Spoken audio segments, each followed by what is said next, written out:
ওকে, আমরা পরবর্তী ভোকাবুলারিগুলিটি দেখার চেষ্টা করি। প্রথম যে ভোকাবুলারিটা আছে সেটা হচ্ছে ভিডিও। ভিডিও অর্থ হচ্ছে ভিডিও।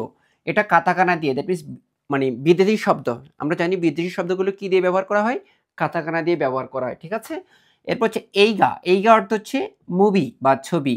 থেগামি। থেগামি অর্থ হচ্ছে লেটার বা চিঠি। রেপোতো। রেপোতো অর্থ হচ্ছে রিপোর্ট, ঠিক আছে? এরপর হচ্ছে শাসিন। শাসিন অর্থ হচ্ছে পিকচার বা ছবি। মিসে। মিসে মানে হচ্ছে দোকান বা শপ। রেসুতোরান। রেসুতোরান অর্থ হচ্ছে রেস্টুরেন্ট। সো এটাও বিদেশি শব্দ, ঠিক আছে? রিপোর্টটাও বিদেশি শব্দ, যার কারণে কাতাকানা দিয়ে লেখা হয়েছে। নিওয়া। নিওয়া অর্থ হচ্ছে গার্ডেন বা বাগান। শকুদাই। শকুদাই অর্থ হচ্ছে হোমওয়ার্ক। এইখানে যুক্ত বর্ণের সুটা হচ্ছে যুক্ত বর্ণ, ঠিক আছে? এরপর হচ্ছে টেনিস। টেনিস মানে হচ্ছে টেনিস খেলা। সাক্কা। সাক্কা অর্থ হচ্ছে ফুটবল। এরপর হচ্ছে ওহানামি। ওহানামি এটা হচ্ছে, ওটা হচ্ছে পোলাইটলি মার্জিতভাবে বলার জন্য, মূলত হচ্ছে হানামি। হানামিটা হচ্ছে cherry blossom viewing, that means Japan এপ্রিলে অথবা মার্চে যখন চতুর্দিকে ফুল ফোটে। ওয়ান অফ দ্য ফেমাস একটা ফুল হচ্ছে চেরি ব্লুসম, যেটাকে সাকুরা বলা হয়। এই ফুলেরটা পরিদর্শন করার জন্য বা দেখার জন্য হিউজ পরিমাণে লোক আসে এবং এটা একটা উৎসবে পরিণত। এটাকে বলা হচ্ছে ওহানামি, ঠিক আছে? ওই তখন দেখা যাচ্ছে ফ্যামিলি সহকারে আমি দেখতে যাই, পরিবার সবাইকে নিয়ে বিভিন্ন খাবার দাবার নিয়ে ফুলের মানে যে চেরি ব্লসম যে গাছ আছে, গাছের নিচে একটা উৎসবের মতো একটা উৎসবমুখর অবস্থা। এরপর হচ্ছে নানি। নানি অর্থ হচ্ছে হোয়াট, মানে কি। এখন আপনাদের একটা প্রশ্ন থাকতে পারে যে আমরা এর আগে একটা শিখছি হোয়াট অর্থ হচ্ছে নান, এখন আমরা শিখতেছি নানি। নান অর্থ হোয়াট মানে কি, নানি অর্থ হোয়াট বা কি। নানটা ব্যবহার করব আমরা নাউনের ক্ষেত্রে, যখন নাউন জাতীয় কোনো কিছু নিয়ে প্রশ্ন করব। আর এই নানিটা ব্যবহার করব ভার্ব ক্ষেত্রে, দ্যাট মিনস এই নানি দিয়ে প্রশ্ন করলে ভার্ব আসবে, ঠিক আছে? সো নানিটা ভার্বের সাথে রিলেটেড, নানটা নাউনের সাথে রিলেটেড। এরপর হচ্ছে ঈশ্বনী। ঈশ্ব। এটা ই আর এটা ছোট সু, হ্যাঁ, তাহলে হবে ঈশ্ব। আর এটা হচ্ছে যুক্ত বর্ণ, তাহলে ঈশ্বনী অর্থ হচ্ছে টুগেদার, একসাথে। চোত্ত। চোটা যুক্ত বর্ণ আর এটা ছোট সু, আমরা জানি ছোট সু থাকলে এটা ধিত্ত উচ্চারণ করতে হয়, তাহলে চোত্ত। চোত্ত মানে হচ্ছে লিটল, মানে একটু, মানে সামান্য।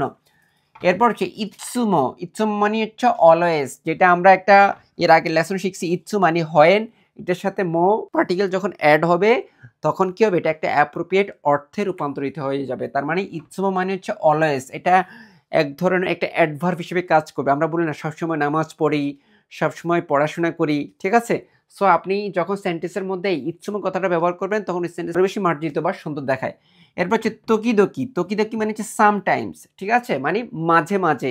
এটা কিন্তু একটা অ্যাডভার্ব হিসেবে কাজ করে। আমরা যখন সেন্টেন্সের ভিতরে এই তকিদকি শব্দটা ব্যবহার করব তখন ওই সেন্টেন্সটা আরো বেশি সুন্দর ফুটে ওঠে। এরপর হচ্ছে সরেকারা। সরেকারা মানে হচ্ছে আফটার দ্যাট, মানে তারপর। মানে আমি একটা কাজ করলাম, ওই কাজের পরে আরেকটা কাজ করলাম, তাহলে প্রথম কাজের পরে আমরা সরেকারা কথাটা ব্যবহার করে দেন দ্বিতীয় কাজটা মেনশন করতে পারি। সরেকারা মানে হচ্ছে আফটার দ্যাট, তারপর। এ। এ মানে হচ্ছে ইয়েস, ঠিক আছে? সো এটা ঘাবড়ানোর প্রয়োজন নাই। আমরা ম্যাক্সিমামে অলওয়েজ হাই, হাই কথাটা ব্যবহার করার চেষ্টা করব। হাই আর এ একই শব্দ, যদিও মার্জিতভাবে অবশ্য বলতে গেলে হাই আমরা ব্যবহার করব সবার সাথে। যখন আমরা সিনিয়র লেভেল হয়ে যাবে তখন আপনার সমবয়সী হয়, যখন একটা কোম্পানিতে আপনি অনেক বছর ধরে কাজ করতেছেন বা বন্ধুদের সাথে যদি আপনি থাকেন, তখন আপনি এ কথাটা দিয়ে বলতে পারেন কনভারসেশনের ক্ষেত্রে, ঠিক আছে? তবে আমরা হাই দিয়ে শিখবো। হাই মানে হচ্ছে ইয়েস, মানে হ্যাঁ। এরপর ই দেশনে। ই দেশনে এই ফ্রেজটা আমরা ব্যবহার করব যখন দ্যাটস গুড মানে হচ্ছে ভালো।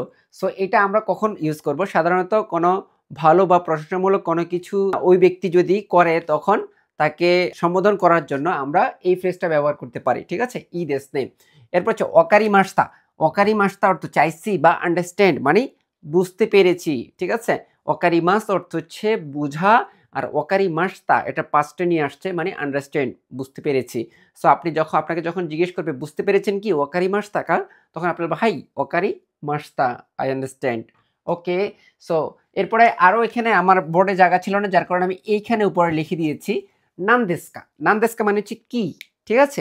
কনভারসেশনের ক্ষেত্রে এই সেন্টেন্সটা ব্যবহৃত হয়। সাপোজ কোনো একটা বিষয় নিয়ে আপনি বুঝতেছেন না বা হেজিটেশনে আছেন, তখন আরেকজন ব্যক্তি দেখার পরে তখন বলো নান্দেস্কা, কি হয়েছে বা কি, ঠিক আছে?